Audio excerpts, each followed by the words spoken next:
ยเรียนนะค่อนข้างแสบมากเนาะแล้วก็รู้สึกว่าเป็นความภาคภูมิใจเล็กๆในวัยเรียนและกันสมัยนั้นเรื่องนี้ผมไม่เคยเล่าให้ใครฟังภาพวันนั้นมันทำให้ผมเริ่มสะท้อนกลับมาแล้วว่าแบบวันที่เพื่อนผมมาประกาศรอบ2อ่ะเพื่อนเราแม่งวิ่งไปดีใจไปกอดแม่แล้วแม่เห็นว่าลูกเขาเกเรแบบดีใจมากลูกผ่านแต่ผมกลับไปเห็นแม่ตัวเองที่แบบเครียดละต้องทำยังไงให้ลูกตัวเองกลับไปได้เรียนที่นี่ปี้และมิตรกับรายการจันไหลจันโลงสวัสดีครับวันนี้มาพบกับรายการจันไรจันโลงที่จะมาคุยเรื่องจันลงใจกับคนจันลีจันไรครับผมวันนี้ผมจะมีรับหน้าที่ดำเนินรายการนะครับผมก็วันนี้นะครับเขามาแล้วครับกับผู้ดำเนินรายการไม่ใช่ผมเป็นผู้ดำเนินรายการกับแขกรับเชิญที่ทุกคนตั้งหน้าตั้งตารอคอยนะครับเราจะมาคุยเรื่องจันลงใจกับเขา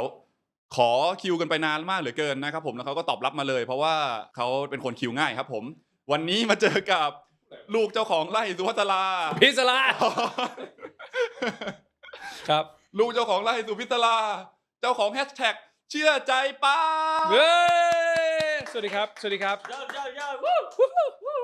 ถามต่อเลยถามต่อเอ้ยนี่ผมเป็นเทปแรกเลยที่เปลี่ยนพิธีกรใช่ใช่ก็ผมมาลองฝึกงานดูโอเคไม่รู้ว่ามาถามพิธีกรระดับคุณนี่จะเข้าตาหรือเปล่ายินดีครับแต่ว่าผมชอบไทยคุณมากเลยโอ้เอามาคืนด้วยนะอันนี้กล้องจับคมไหมเนี่ยคือย้ายไทยมันเนี่ยยาวถึงหัวเข่าผมแล้วเนี่ยคือไทยเนี่ยขอจิมมี่ก่อนเข้าเซตก่อนหน้าคิวก่อนหน้าผมแล้วมันก็บอกพี่ปั๊ก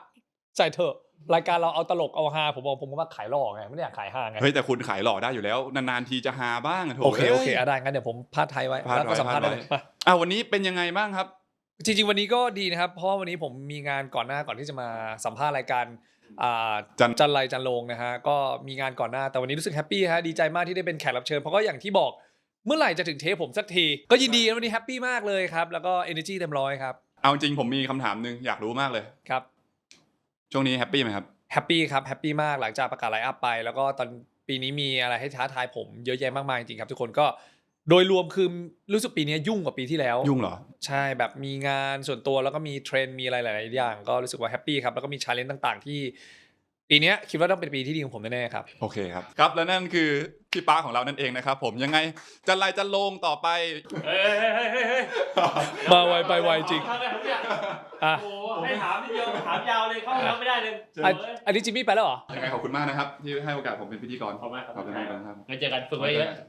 รอพิธีกรคนนี้ห่างหายไปจากวงการก่อนแล้วเดี๋ยวพี่ขึ้นมาต่อแล้วรอพี่ห่างหายไปจากวงการแล้วจิมมี่ค่อยเป็นคนที่3เอาล่ะมาฝากผลงานได้เลยครับครับผมก็ยังไงปีนี้มีซีรีส์ให้ติดตามมึงไล่กูรีกลับอย่างเดียวเลยโอเคถามจริงดีกว่าครับเนื่องจากรายการเราชื่อจันไรจันโลงครับคุณมีเรื่องจันไรอะไรที่ทำเอาไว้ในตอนสมัยก่อน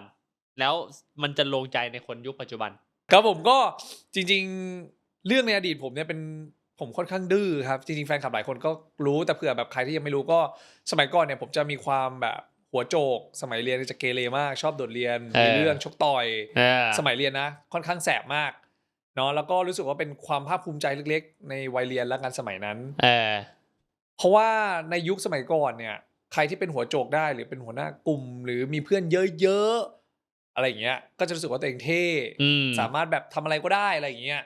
ใช่แต่ในความเป็นจริงแล้วโลกแห่งความเป็นจริงแล้วปัจจุบันพอเราเติบโตขึ้นมาเนาะเราก็จะรู้สึกว่าแบบสมัยก่อนไปเที่ยวไหนก็ชอบเอาเสื้อออกนอกกางเกงทำตัวยังไงก็ได้ให้มันดูแบบเกเรที่สุดให้มันดูเฮลแต่งตัวให้ผิดระเบียบให้มากที่สุดทั้งที่รู้ว่าแต่งตัวผิดระเบียบอยู่แล้วนะแต่ก็เลือกที่จะทำสิ่งนั้นหนีผมบ้างแหละโดดเรียนบ้างแหละอะไรอย่างเงี้ยก็รู้สึกว่าเป็นสิ่งที่ภูมิใจอะไรอย่างงี้แต่พอเราโตขึ้นมาพอเรามองย้อนกลับไปเห็นน้องๆสมมติอย่างนี้แล้วกันสมมติเวลาผมเห็นเด็กที่เอาเสื้อออกนอกกางเกงหรือเด็กที่กำลังทำในสิ่งที่มันไม่ดีอยู่อะไรเงี้ยเราก็รู้สึกว่าเนี่ยเมื่อวันนั้นตอนนั้นเราก็เคยเป็นแบบนี้เนาะแต่ถ้าเราย้อนกลับไปบอกตัวเองในวันนั้นได้เราก็คงไม่ทำแบบนี้พอเราโตขึ้นมาเราเห็นแล้วรู้สึกว่าจริงๆมันไม่ใช่สิ่งที่น้องๆควรภูมิใจเลยนะเพราะว่าสิ่งที่น้องกำลังทำมันคือจุดเริ่มต้นของความผิดพลาดนึกภาพออกไหมหมายถึงว่าเราอาจจะเป็นคนโชคดีคนนั้นก็ได้ที่เราเกเรนะดื้อแต่สุดท้ายเรากลับตัวกลับใจได้ไงแต่คนอื่นอาจจะไม่ได้หรือเปล่าหรืออาจจะได้ซึ่งจริงๆถ้าพอเราถึงจุดนี้ถ้าเราย้อนกลับไปบอกวันนั้นได้เราคงอยากเป็นเด็กที่ทำตัวดีกว่านี้นึกออกไหมแต่ผมก็จะมี mindset ของตัวเองอย่างหนึ่งสมัยเรียนคือผมจะเกเรยังไงก็ได้นะคือรู้สึกอยากมีชีวิตที่ดื้อที่โซนเกเรใช้ชีวิตแบบเต็มที่อยากเตะฟุตบอลจะเตะฟุตบอลอย่างเดียวเลยอะไรเงี้ยแต่ผมต้องรับผิดชอบตัวเองให้ได้ต้องเรียนให้ดีคิดอย่างนี้คืออยากเป็นเด็กที่ ผมว่ามันมีทุกยุคสมัยนะแล้วผมจะชอบคนแบบนี้มากเลยคือแบบเวลาเรียนดูเหมือนจะไม่เรียน ใช้ชีวิตเที่ยวเล่นแต่คะแนนออกมาคุณต้องคะแนนดีหรือท็อปไปเลยปากบอกทำข้อสอบไม่ได้แต่คะแนนมันโอ้ย แม่งออกมาได้ อะไรแบบเนี้ยชอบคนแบบนี้แล้วก็จะมี mindset ว่าเราจะยังใช้ชีวิตเหมือนเดิมนะแบบเกเรบ้างดื้อบ้างจะใช้ข้อเกเรดื้อบ้างโดดเรียนบ้างเตะฟุตบอลอะไรอย่างเงี้ยแต่เวลาสอบคุณต้องทำให้ได้คะแนนคุณต้องดีอะไรอย่างเงี้ยคือสุดท้ายคือมันคือความรับผิดชอบนั่นแหละที่เราต้องมีอะไรอย่างเงี้ยใช่สมัยที่เราเรียนแล้วแบบเรื่องนี้อยากเล่าให้ฟังเรื่องดีก็ได้หรือเรื่องไม่ดีก็ ได้หมดเรื่องนี้ผมไม่เคยเล่าให้ใครฟังแต่เป็นความไม่ดีนะ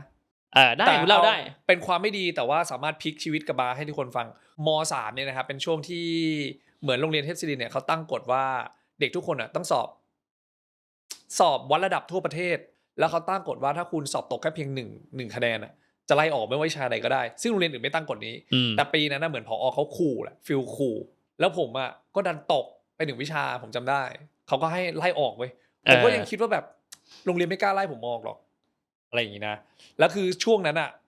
ผมก็เกเรมากจริงผมก็ใช้ชีวิตแบบเกเรมากแม่ก็คอยดุคอยว่าอะไรตลอดเลยแล้วมันเป็นภาพที่ทำให้ผมจำได้ว่าคือปีนั้นสมมติเด็กในโรงเรียนในม.3 เนี่ยมี400คนแล้วกันสมมติมี400คนถูกไล่ออกไปประมาณ200คนเพราะสอบตกนะไม่เกี่ยวกับพฤติกรรมแค่คะแนนสอบอย่างเดียวแล้วผมก็รู้สึกว่าเอ้ยตกจนครึ่งนึงมันก็เขาไม่ปล่อยหรอกไม่ปล่อยหรอกกล้าไล่เด็กออก200คนเลยเหรอวะผอ.ก็ประกาศว่าเดี๋ยวผมจะมีให้สอบวัดระดับพร้อมกับเด็กที่มาสมัครม.4 ใหม่เราคิดว่าเฮ้ยแล้วจัดอย่างนี้แม่งแล้วเราต้องไปแข่งกับสมมติเด็กมาสมัครใหม่อีก 1,000 แล้ว200คนนี้ก็เป็น 1,200 สมมตินะโอ้แล้วเอาอีก200คนกลับเข้ามาเพื่อได้400สมมติเราคิดว่าโอ้โหแล้วเราต้องไปแข่งกับ 1,200 จะได้ยังไงวะเราคิดว่าโอ้โหยากละไปแข่งกันในโรงเรียนก็200คนนี้ยังพอไหวเพราะมันตกไปด้วยกันแต่อีก 1,000 คนที่อยากจะมาเข้านี่แม่งอาจจะเก่งกว่าเราผอ.ก็ตั้งกฎช่วยเด็กที่ถูกไล่ออกไปก่อน200คนว่าผมเอาคุณแค่ 40% จาก100ก็พอถ้าคุณสอบได้ถึง 40% คุณจะได้กลับเข้ามาทันทีแสดงว่าไม่ได้อิงมีนละเราไม่ได้อิงกับเด็ก1,000 คนละเราเหมือนแข่งกันเองละเราแค่เอาแค่ 40% ได้ยังไงก็ผ่านมั้งนะเชื่อไหมผมตกอยู่ดีตอนนั้นเหลืออยู่มัน40กว่าคนที่ไม่ผ่านกับเราสอบล็อต2อีกรอบนึงผมไม่ผ่านอีกคราวนี้เหลือเพื่อนอยู่กับผมประมาณ5คนเว้ยภาพวันนั้นมันทำให้ผมเริ่มสะท้อนกลับมาแล้วว่าแบบวันที่เพื่อนผมมาประกาศรอบ2วิ่งไปดีใจกับพ่อแม่ผมสอบผ่านแล้วภาพผมเห็นเพื่อนที่สนิทกันนะเราก็ยินดีกับเพื่อนที่สอบผ่านนะแต่เราก็แค่มาคิดกันตัวเองว่าเราทำอะไรอยู่วะเพื่อนเราแม่งวิ่งไปดีใจไปกอดแม่ไปกอดแม่แล้วแม่เห็นว่าลูกเขาเกเรแบบดีใจมากลูกผ่านแต่ผมกลับไปเห็นแม่ตัวเองที่แบบเครียดละต้องทำยังไงให้ลูกตัวเองกลับไปได้เรียนที่นี่สุดท้ายเหลือประมาณ 4-5 คนแต่ 4-5 คนนั้นก็คือไม่ได้กลับมาเรียนที่เดิมนะก็ต้องไปหาโรงเรียนใหม่จริงๆนะเป็นปมในใจเรานิดนึงว่าแบบเราหันไปเห็นแม่ตัวเองที่แบบทำไมเขาต้องมานั่งลำบากใจเพราะเราขนาดนี้ว่ามันก็ทำให้เราแบบตระหนักว่าแบบกูควรจะต้องทำอะไรสักอย่างหนึ่งไว้ปาร์ควันนี้มึงพลาดไปแล้วตอนนั้นสุดท้ายม่าพากลับมาเรียนได้ละได้เข้าสายศิลป์ม่าบอกปาร์คทำไมไม่เรียนสายวิทย์ไอเราสมัยวัยรุ่นไม่คิดอะไรบอกเรียนอะไรก็ได้ม่าบอกว่าลองไปสอบสายวิทย์เขามีจะเอาเด็กเข้าเหมือนสายวิทย์โควต้ายังไม่เต็มให้เด็กสายศิลป์มาสอบวัดระดับได้ถ้าคะแนนคุณเกินเท่าไหร่คุณจะได้เรียนสายวิทย์ซึ่งสอบเข้าเทศสอบไม่ติดเลยจะไปสอบเข้าสายวิทย์จะผ่านได้ไงไอเราก็แบบไปสอบไปก็ได้แบบมาให้ไปก็ไปผ่าน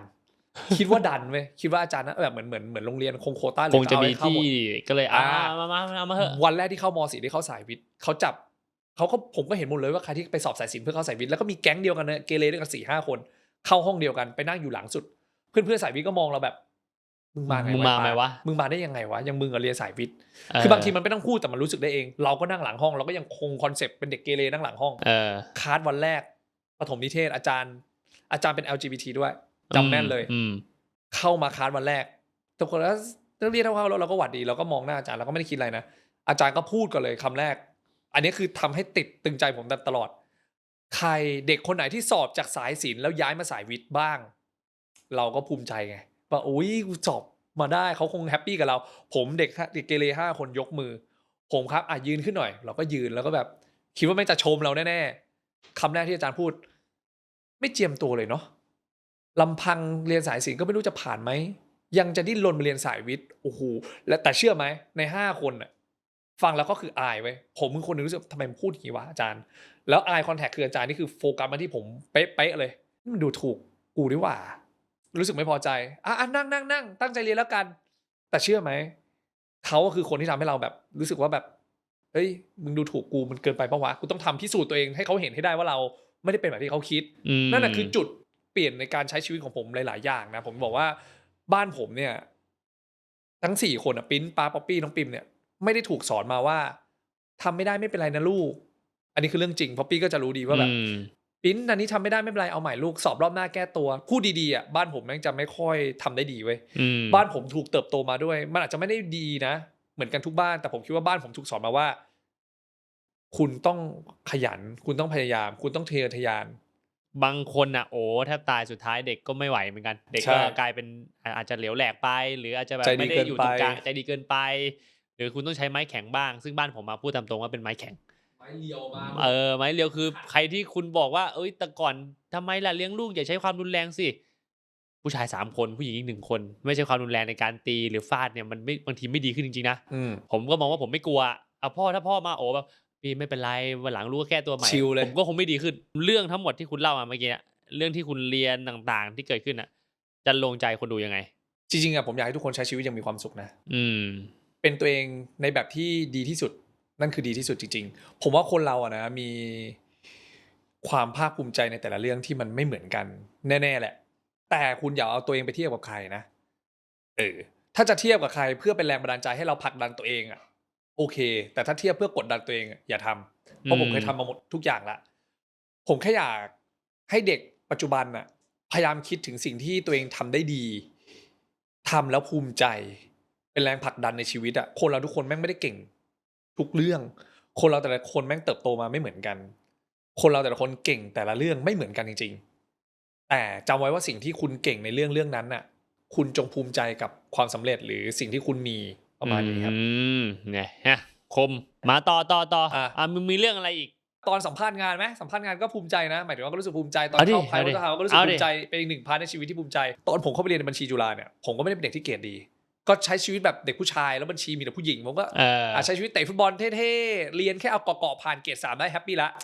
วันที่ผมอีก1 ก้าวในชีวิตที่ผมมีความฝันตัวเองขึ้นมาคือการทำงาน Big 4ตอนนั้นน่ะตอนสมัยผมมันมี4 Big 4คือ Deloitte KPMG Ernst & Young แล้วก็Price Waterhouse ซึ่งใน4เฟิร์มเนี้ยเป็น Big 4ที่เด็กหัวกะทิของบัญชีทุกมหาวิทยาลัยจะต้องเข้าแล้วมีความฝันว่าอยากจะเข้า Big 4นี้แต่เป็นอาชีพที่งานหนักพอสมควรเลยผู้ตรวจสอบบัญชีผมก็เห็นเกรดตัวเองละวันที่เขามา Open House ที่มหาลัยเขารีควายเกรดชัดมากเลย EY รีควายเกรด 2.8 ขึ้นไปสมมุตินะจำไม่ได้ KPMG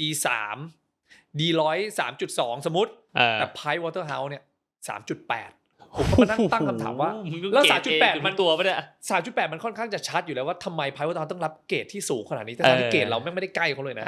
แล้วหัวกะทิ1ใน20-30เนี่ยต้องไปเข้าที่นี่อยู่แล้วเขารู้กันอยู่แล้วอะไรอย่างเงี้ยเราก็จะทำไมที่นี่ถึงต้องรับเกรดสูงกว่าที่อื่นทำไมเด็กเรียนหนังสือไม่เก่งจะสามารถเข้าที่นี่ไม่ได้หรออะไรอย่างเงี้ยสมัยนั้นผมก็ยื่นพอร์ตผมยื่นไป4ที่เลยเว้ยซึ่งไพร์ผมไม่กล้ายื่นDeloitteผมก็เก็บเพราะว่าเกิน 3.2 ผมก็ไปยื่น KPMG ซึ่งเกรดผมไม่ถึง3ด้วยตอนนั้นผมก็ไปยื่นได้Ernst & Youngที่นึงเชื่อไหมผมไม่ได้สักที่เลยเว้ยก็ยังไม่ได้เลยผมไม่ได้ไม่เอาเลยผมไม่มีที่ฝึกงานเราก็มานั่งถามตัวเองแล้วเราจะมีที่ฝึกงานเป็นคนอื่นได้ยังไงวะแต่ตอนนั้นนะผมทำกิจกรรมเยอะผมก็เลยไปคุยกับอาจารย์คนหนึ่งที่เขาสามารถฝากเด็กได้เข้าบริษัท Big 4อาจารย์คนนี้ก็เห็นว่าป้าเนี่ยชอบเล่นกีฬาผมได้ถ้วยกลับมาฝากได้แบบสมมุติไปแข่งนอกคณะไปแข่งทำนู่นนี่ผมได้ถ้วยรางวัลมาฝากสโมของบัญชีตลอดเขาก็จะรู้ว่าโอ้เราแม่งแบบทำชื่อเสียงให้คณะเป็นหน้าเป็นตาให้อยู่งานสำหรับวงการฟุตบอลใช่แล้วก็แบบว่าอาจารย์ครับผมอยากจะฝึกงานป้าอยากฝึกที่ไหนอ่ะผมก็ตอบชัดมากเลยตอบแบบไม่อายนะครับพูดจริงผมตอบผมอยากฝึก Price Waterhouse ครับเพราะว่าเขาหยิบใบเกรดผมแล้วเกรดเท่าไหร่ตอนนั้น 2.8 โอ้โหหายไป1หายไป1คือเยอะมากไม่ใช่1จุดด้วยนะคือเขาถามผมชัดไงว่าคุณอยากเข้าที่ไหนผมตอบชัดผมอยากเข้าไพร์อาจารย์ก็แบบแล้วเราคิดว่าทำไมเขาถึงต้องรับเราเราก็แบบผมทำชื่อเสียงให้คณะผมอาจจะไม่ได้เป็นคนที่เรียนเก่งที่สุดนะแต่ผมก็ทำนู่นนี่นั่นแล้วตอนนั้นมันมีสมัครโคโลเนตอยู่แล้วตอนนั้นผมติด1ใน30ละผมจำแม่นผมเนี่ยตอนนี้ผมกำลังโฟกัสกับ CU โคโลเนตอยู่ครับผมเชื่อว่าผมจะเป็น CU โคโลเนตให้ได้อาจารย์ก็แบบโอเคงั้นป้าไม่ต้องมาสมัครแบรนด์แอมอาจารย์จะพาปาร์คเข้าไพร์วัตเตอร์ให้ได้ปาร์คเอา CU โคโลเนตกลับมาที่คณะเราให้ได้นะอันนี้คือความภูมิใจของอาจารย์ด้วยและตัวเราเองด้วยสุดท้ายผมไม่ได้นะ CU โคโลเนตผมหลุด ผมก็ไม่ติด1ใน12นะผมหลุด อ้าวแล้วยังไง แต่อาจารย์ยัดเราเข้าไปแล้วพาให้เราไป ส่งชื่อไปแล้ว ส่งชื่อไปแล้วด้วยแล้วได้แล้วด้วยวันที่ไปสอบสัมภาษณ์อ่ะแค่20คนเว้ยเข้าไปนั่งนะล้อมผมอ่ะเก้าอี้ล้อมกันอ่ะผมรู้หมดเลยเพื่อนโคตรโหด 3.984 3.95 ทุกคนคืออัจฉริยะข้ามคืนหมดเลย ก็คือเพื่อนในคณะหมดเลยเพื่อนในคณะที่เราเห็นว่าเวลาสอบมาแม่งท็อปแล้วเชื่อไหมแววตาเพื่อนอีก10กว่าคนมองแบบ ไม่พูดกับเรานะมึงมาผิดที่หรือเปล่าปาร์คไอ้นี่คือเรื่องจริงไว้ทุกคนผมแบบโคตรแบบถามว่าอายไหมอายมากแต่ในเมื่อเรามาอยู่ตรงนี้แล้วอะเชื่อไหมแล้วจน HR เปิดประตูมาแล้วก็พูดว่าใครจะเป็นคนที่สัมภาษณ์เป็นคนแรกผมรู้แล้วเว้ยว่าเนี่ยคือโอกาสของผมละทั้งหมดไม่มีใครยกมือเว้ยเด็กหัวกะทิทุกคนนั่งผมแม่งเสนอหน้าผมขอคนแรกแล้วผมก็หยิบแฟ้มขึ้นไปบอกเดี๋ยวกูก่อนเองผมพูดแบบเสลอมากเลยนะบอกเดี๋ยวกูเองเพราะเรารู้ว่าเนี่ยอาจจะเป็นจุดที่เราสามารถพลิกได้เพราะเด็กหัวกะทิจะผมเดินเข้าไปสัมภาษณ์นั่งคนแรกเลยเขาก็มองหน้าก่อนเลยยังไม่ได้ยื่นแฟ้มไปเขายังไม่รู้ว่าเราเป็นใครสวัสดีครับผมปานะครับคือเราเตรียมตัวไปไว้ว่าเราจะสัมภาษณ์ยังไงสวัสดีครับป้าขออนุญาตนั่งนะครับเชิญเลยลูกยื่นแฟ้มปั๊บเครียดแล้วเพราะใบเกรดอยู่หน้าสุดเลยมันต้องเป็นอย่างนี้ทุกคนเขาบอกให้เรียงใบเกรดนะแล้วผลงานได้เกรดเขาหยิบใบออกมาปุ๊บมองเกรดวิชาบัญชีกันเลยคือเรารู้อยู่แล้วล่ะเรามองแล้วเกรดแม่งแบบเรียนบัญชีได้ C บวกดีสุดคือ B อะไรเงี้ยน้องปาร์คปกติคือผมอาจจะไม่ใช่คนที่เรียนหนังสือเก่งเท่าเพื่อนๆนะครับแต่ผมอยากให้ดูพอร์ตผมเพิ่มเติมอีกหน่อยได้ไหมครับเขาก็พูดเลยว่าเกรดบัญชีปาร์คดูไม่ค่อยดีเท่าไหร่เนาะบอกไม่ชอบบัญชีหรอคะผมชอบครับแต่ว่าณตอนเรียนผมไม่ได้โฟกัสกับการเรียนอย่างเดียวผมยอมรับผมก็เลยทำผลงานต่างๆแบบเล่นฟุตบอลทำนู่นทำนี่ของมหาวิทยาลัยเยอะมากเลยครับเขาก็ค่อยๆไล่ดูแล้วความโชคดีของผมคือคนที่สัมภาษณ์ผมไอ้ accounting manager ดันเป็นคนที่เหมือนกับมันมีช่วง open house คือให้เข้าไปนั่งฟังได้แต่ไม่ได้แปลว่าคุณจะได้เรียนนะให้รู้จักเฟิร์มเหมือนก่อนที่เราจะเข้ามหาลัยอยากเข้าคณะไหนแนะนำเราก็ดันเจอ accounting manager คนนี้พอดีที่เขามาสอนวิชาสอนบัญชีแล้วก็แบบเนี่ยวิชานี้เข้ามาจะต้องเจอกับอะไรเราดันจำเขาได้ขนาดว่าน้องปาร์คอยากให้พี่ถามเรื่องอะไรเกี่ยวกับบัญชีคะเราจะเข้าเกี่ยวกับบัญชีผมขออนุญาตให้พี่ถามผมเรื่องที่พี่สอนในวันนั้นพี่สอนผมเรื่อง Bank Reconcile เขาเรียกงบกระทบยอดมาจะไม่เข้าใจเป็นภาษาบัญชีเขาก็แบบอุ๊ยหนูมาเหรอบอกผมมาครับพี่ถามผมเรื่องนี้เลยก็ได้ครับจะได้การันตีว่าผมตั้งใจเรียนคลาสที่พี่สอนครับเราซื้อใจเขาเลยเว้ยแล้วเขาก็ถามมาเราตอบได้หมดเพราะเราเรียนกับเขามาเราก็จะคือเรารู้อยู่แล้วด้วยแล้วเขาดันสอนเรื่องนี้พอดีเราก็เหมือนซื้อใจเขาแฮปปี้เขาบอกโอ้น้องปาร์คเขาก็พอรู้ไอเด็กคนนี้แม่งพูดจาเก่งแล้วพอมาที่ HR ก็ถามผมเลยว่าเคยผ่านงานอะไรมาบ้างไหมเกี่ยวกับที่ของมหาลัยเป็นพิธีกรได้ไหมถามผมพิธีกรถามผมเป็นแบรนด์แอมให้ได้ไหมมาเดินถือธงให้บริษัทได้ไหมแบบถ่ายแบบอะไรให้คือไม่ได้เกี่ยวกับเรื่องงานเลยถามผมเป็น out of scope ว่าง่ายเลยคือในนี้มีเด็กหัวกะทิเขาไม่ค่อยกล้าถ่ายแบบกันน้องปาร์คเคยผ่านอะไรพวกนี้มาบ้างไหมเขาก็เปิดพอร์ตหนูทำให้เฟิร์มได้ไหมล่ะผมยินดีครับเขาบอกว่างั้นสุดท้ายละน้องปาร์คพรีเซนต์ตัวเองให้ทางเฟิร์มหน่อยว่าทำไมPricewaterhouse ถึงต้องรับน้องปาร์คเข้าทำงานที่บริษัทนี้ซึ่งผมคิดว่าคำถามนี้มันควรจะมีอยู่ในเกือบทุกที่แหละผมก็บอกผมพูดตรงๆนะวันที่ผมมี mindset ชัดเจนมากๆครับว่าผมอยากเข้า Pricewaterhouse ตั้งแต่แรกทั้งที่เกรดตัวเองมีแค่ 2.8 นะผมไม่เข้าใจมันว่าเฟิร์มเนี้ยถึงต้องมีแต่เด็กหัวกะทิเท่านั้นนี่คือสิ่งที่ผมเป็นคำถามในใจผมตั้งแต่แรกก่อนที่จะเข้าที่นี่ผมมีความใฝ่ฝันอยากจะเข้าที่นี่แหละแต่ผมแค่ไม่เข้าใจว่าทำไมที่นี่ต้องมีเด็กเก่งอย่างเดียวเท่านั้นหรอแล้วถ้าผมเก่งแต่ผมไม่ได้เรียนเก่งอย่างเดียวล่ะผมอาจจะเรียนเก่งไม่ได้คนอื่นแต่ผมมีจุดอื่นที่สามารถได้ดีกว่าคนอื่นสมมติ Pricewaterhouse พร้อมที่จะเปิดโอกาสให้กับเด็กเหล่านี้หรือไม่อันนี้คือสิ่งที่ผมตอบเขาแล้วเขาชอบมากเขาก็รู้สึกว่าผมแบบเนี่ยผมยื่นผมอายนะครับผมพูดตรงๆแต่ผมรู้สึกว่าผมต้องมั่นใจในตัวเองระดับหนึ่งว่าผมสามารถทำอะไรเพื่อองค์กรแห่งนี้ให้ดีขึ้นไปไม่แพ้กับคนอื่นๆแน่นอนถ้าทาง Pricewaterhouse รับผมเข้าไปสุดท้ายแล้ววันที่ประกาศHR คนนี้เขาโทรหาผมเองบอกว่ายินดีด้วยน้องปาร์คสัมภาษณ์ผ่านนะแล้วก็บอกโอ้พี่ผมผ่านได้ไงเกรดผมน้อยขนาดนี้ ไม่สิสุดท้ายแล้วพาร์ทนี่มันคือพาร์ทคะแนนสัมภาษณ์พี่อยากจะบอกว่าปาร์คคือคนได้คะแนนพาร์ทสัมภาษณ์ดีที่สุดใน20คนที่มาสัมภาษณ์คือดีกว่าเด็กหัวกะทิคนอื่นหมดเลยแบบเก่งมากนะตอบคำถามได้ดีมากเลยนู่นนี่นั่นแต่ไม่ได้หมายถึงว่าพาร์ทสอบนะแค่พาร์ทตอบคำถามมันก็ทำให้เราเป็นความภาคภูมิใจอย่างนึงว่าสุดท้ายแล้ว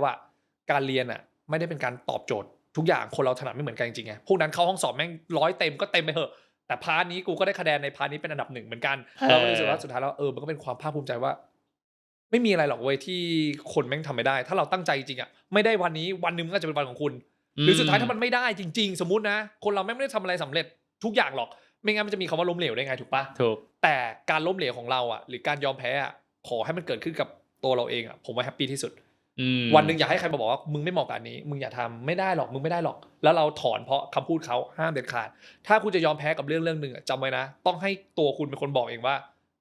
ผมไม่เหมาะกับที่ตรงนี้แล้วผมจะไปเองครั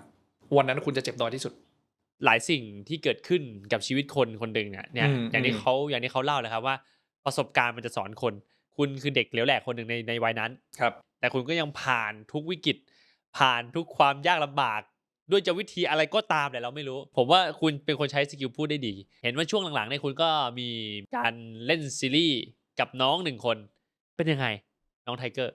จริงๆอ่ะผมได้รับเชิญไปเล่นซีรีส์เรื่องด็อกโบรครับเรื่องของเรื่องมีคนติดต่อมาอะไรเงี้ยผมก็ดีใจมากนะตอนนั้นคือรู้สึกว่าเราก็เติบโตมาค่ายดูบันดิตนั่นแหละแต่เราไม่ค่อยมีโอกาสได้ไปทำอะไรกับคนนอกค่ายสักเท่าไหร่ด้วยความที่เรารู้สึกว่าเราก็รอค่ายป้อนงานอะไรอย่างงี้นะแต่เราก็พยายามหางานที่อื่นนั่นแหละแต่พอมีโอกาสขึ้นมาอย่างเงี้ยเราก็รู้สึกว่าเรายินดีเราตอบรับทันทีเราไม่คิดเยอะเลยไม่ว่าจะเป็นบทอะไรผมยินดีหมดซึ่งวันที่ไปได้โอกาสดูตัวอย่างเงี้ยทางผู้จัดอ่ะเขาก็ให้เกียรติผมมากแบบน้องปาไม่ต้องแคสนะเอาเลยให้มาเล่นบทนี้เลยผมก็แบบขอบคุณมากนะครับอะไรเงี้ยจริงๆแคสได้นะอะไรเงี้ยไม่เป็นไรจนเหมือนแบบช่วงไทมิ่งมันผ่านไปสักระยะนึงเขาก็ถามว่าน้องปาเนี่ยถ้ามีโอกาสแบบบทเนี้ยพี่อยากพัฒนาบทให้ตัวละครเนี้ยมีคู่น้องปาจะโอเคไหมซึ่งพอผมได้ยินคำนี้จริงๆนะผมเล่าได้ละเอียดมากผมดีใจมากจนผมแบบน้ำตาไหลเลยเว้ยมันก็ยังเป็นความฝันสูงสุดในความต้องการผมตอนนี้นะผมก็พูดให้เขาฟังให้ผู้จัดฟังว่าผมอยากมีพาร์ทเนอร์ครับของตัวเองอยากเล่นซีรีส์วายครับอะไรเงี้ยเพราะจริงๆคนรอบตัวผมอยู่ในสังคมซีรีส์วายเนาะเราก็จะเข้าใจดีอะไรเงี้ยซึ่งผู้จัดก็เปิดแคสเลยเขาก็บอกเนี่ยเขาจะคิดตัวละครเพิ่มขึ้นมาใหม่ตัวเนี้ยเพื่อมาคู่กับบทปกป้องมันยิ่งทำให้ผม appreciate มากขึ้นอีกผมก็ทำเพื่อผมขนาดนี้เลยเหรอขอบคุณมากเลยนะครับอะไรเงี้ยแม้กระทั่งวันที่ไปแคสอ่ะผมมีโอกาสได้เข้าไปแคสเองและมีโอกาสได้เลือกเองด้วยผมกล้าพูดคำว่าเลือกเองเลยพี่ซีเนี่ยเขาก็บอกว่าเขาอยากให้ป๊ามาเจอน้องๆพวกนี้แหละที่มาแคสกับเราและให้น้องป๊ามีส่วนในการตัดสินใจเพราะว่าอย่างน้อยคนที่เห็นด้วยก็ต้องเป็นป๊าทำงานใครแล้วป๊าแฮปปี้ซึ่งผมไม่ได้ตอบนะว่าการเจอกันครั้งเดียวแล้วมันจบในความเป็นจริงแต่เหตุผลที่เป็นน้องไทเกอร์คือเหมือนเขาก็สัมภาษณ์น้องไทเกอร์แล้วผมยืนฟังอยู่น้องไทเกอร์บอกว่าเหมือนเขาเคยทำเบื้องหลังกับเม้นมาก่อนเนี่ยแหละแล้วเขาเคยไปแคสซีรีส์เรื่องนึงแล้วกันขอไม่อนุญาตขอไม่พูดชื่อเรื่องแล้วเขาได้เกือบเข้าเป็นตัวสุดท้ายละถ้าเขาจิ้มน้องไทเกอร์ก็คือน้องไทเกอร์ได้เป็นคู่หลักทันทีในซีรีส์เรื่องนั้นแล้วซีรีส์เรื่องนี้ดังด้วยแต่น้องไทเกอร์ไม่ได้ถูกเลือกเหตุผลเพราะอีกคนหนึ่งเริ่มมีฐานแล้วเราเลยเลือกน้องคนนั้นไปซึ่งก็ทำให้เกอร์เป็นปมในใจของน้องว่าแบบน้องผิดหวังแต่ผู้จัดคนนั้นพูดกับน้องว่าแบบไม่อยากให้ทิ้งเส้นทางนี้นะพอน้องเกอร์ไปได้แน่ๆแต่น้องเกอร์เหมือนว่ามันก็อาจจะเป็นคำปลอบใจที่ผู้ใหญ่พูดกับเขาว่าก็คุณไม่ได้เขาก็ต้องบอกว่าคุณอย่ายอมแพ้ก็มีเรื่องอื่นให้คุณนะใช่น้องเกอร์ก็เลยเปลี่ยนความฝันของตัวเองไปทำงานประจำคือน้องก็ผิดหวังกับสิ่งที่น้องเคยเกือบจะได้และน้องตั้งใจมาตลอดอะไรเงี้ยแล้วเหมือนผมก็เลยถามน้องเขาว่าคิดยังไงถึงมาแคสวันนี้เขาก็เลยบอกว่าเนี่ยเขาผิดหวังกับเรื่องนี้แล้วเขาก็มีใครเรียกเขาไปแคสเนี่ยเขาไม่เคยไปอีกเลยถ้าไม่ใช่พี่ซีเรียกมาเขาไม่มาแน่ๆเขาพูดคำนี้เพราะว่าพี่ซีเคยทำเบื้องหลังกับเกอร์มาก่อนแล้วก็บอกว่าแต่พอแบบเรียกมาแคสอะแล้วรู้ว่าได้แคสกับพี่ปาร์คเขาก็เคยรู้จักดูมันดิแต่เขาไม่ได้ตามผมนะเขาตามทุกคนเกือบดูมันดิเกือบหมดเลยนะแต่ไม่ได้ตามผมแต่เขารู้ว่าผมอะเป็นคนยังไงเขารู้ว่าผมเป็นคนแบบมีแพชชั่นเป็นคนที่แบบต้องแบบตั้งใจในการทำงานแบบสูงมากๆเขาก็เลยตัดสินใจว่าเขาอยากจะลองกลับมาแคสอีกครั้งหนึ่งเขาก็เลยพาตัวเองเหมือนวันนั้นนะเขาก็เลือกที่จะขอบคุณตัวเองด้วยขอบคุณพี่ซีขอบคุณตัวเองว่าแบบเขาเคยทิ้งตรงนี้ไปแล้วอะแต่เขาเลือกที่จะกลับมาเหตุผลหนึ่งเพราะเราด้วยแล้วเขารู้สึกว่าเลยพาตัวเองมาสักครั้งหนึ่งแล้วกันแล้วผมดันไปเห็นแพชชั่นตรงนี้พอดีแล้วผมรู้สึกว่าเด็กคนนี้มีความเหมือนผมอย่างหนึ่งคือสุดท้ายแล้วอะคุณแค่ตั้งใจทำในสิ่งที่คุณได้รับและน้องเกอร์ก็เป็นหนึ่งคนที่เห็นโอกาสตรงนี้เช่นกันผมเลยต้องคนนี้ละผมก็พูดกับพี่ซีเลยว่าไม่ว่าจะเกิดอะไรผมขอเลือกน้องคนนี้ได้ไหมซึ่งเชื่อไหมว่าตอนแรกเขาจะไม่เลือกน้องเกอร์ด้วยนะทางผู้กำกับก่อนหน้านี้ไม่ใช่คนนี้เพิ่งเปลี่ยนไปเขาจะเลือกอีกคนนึงซึ่งถามว่าถ้าเลือกอีกคนนึงอ่ะ คือน้องเกอร์ใหม่มากน้องเกอร์ใหม่มากเข้าใจปะแต่น้อยคนหนึ่งมีชื่อเสียงแล้วมีความสามารถแล้วคือมาปุ๊บพร้อมเล่นคู่เราได้เลย แม่งเคสเดียวกันเลย คือเก่งเลยอ่ะเหมือนกันเดะทุกอย่างเลยเหลือแค่ดีเดทอยู่2คนแล้วบอกคนนี้ถ้ามาเนี่ยถ้าทางผู้กำกับมองอ่ะเขาเห็นภาพปาร์ค คนนี้มากกว่า ยังไงกล้องภาพออกมาดีแน่เพราะปาร์คก็มีประสบการณ์บ้างแต่น้องก็คือศูนย์ทางผู้กำกับบอกว่าอยากได้อีกคนนึงพี่ซีก็ถามผมว่าถ้าเป็นอีกคนนึงป้าโอเคไหมผมตอบว่าแล้วผมดื้อนะเว้ยคือนิสัยผมผมดื้อเว้ยพี่ก็รู้ผมก็จะบอกว่าแต่พี่ซีบอกผมไม่ใช่หรอกครับว่าป้าจะมีสิทธิ์ในการเลือกเรื่องน้องเกิร์ไม่ได้หรอกครับพี่ซีบอกเดี๋ยวพี่ซีจะพยายามไปสู้ไปไฟท์ให้อีกทีสุดท้ายก็เงียบหายไปสักระยะหนึ่งจนรู้ว่าโปรเจกต์นี้เกือบจะพับไปแล้วพี่ซีก็บอกผมว่าพี่มีข่าวร้ายจะมาบอกแต่เขาขอเลือกที่โทรบอกป้าตรงๆผมก็คิดในใจแล้วเรื่องน้องคนนั้นก็ไม่เป็นไรผมก็ยังทำงานได้อยู่เขาบอกโปรเจกต์นี้จะพับนะป้าผมแม่งฟังแล้วน้ำตาไหลเลยแล้วผมก็โทษตัวเองก่อนเลยว่าอะไรวะผมเป็นเพราะผมแน่เลยที่แบบไปอยู่ที่ไหนแม่งก็เป็นตัวซวยแน่ๆเลยว่ะแต่เขาพูดมาคำนึงว่าแต่พี่ซีเหมือนกับมันมีเบื้องหลังผู้ใหญ่คุยกันแล้วกันต้องแยกออกมาทำเองพี่ซีจะซื้อลิขสิทธิ์ตัวนี้มาทำเองต่อป้าเชื่อมั่นในตัวพี่ซีไหมนี่คือสิ่งที่พี่ซีพูดผมพูดพี่ซีว่าพี่ซีไม่ว่าจะเกิดอะไรขึ้นผมไม่ทิ้งพี่แน่ๆพี่อย่าทิ้งโปรเจกต์นี้เลยจะช้าผมก็รอเขาบอกแต่ข้อดีคือเขามีสิทธิ์เลือกตัวละครเองละ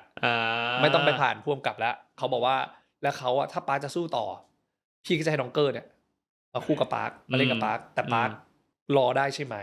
ผมไม่ว่ายังไงซีรีส์เรื่องนี้ถ้าพี่บอกว่าพี่จะทำต่อผมจะยืนเคียงข้างพี่จนกว่าซีรีส์เรื่องนี้จะออนจบสุดท้ายแล้วซีรีส์เรื่องนี้ก็กำลังจะเนี่ยผมกำลังจะเปิดกล้องละ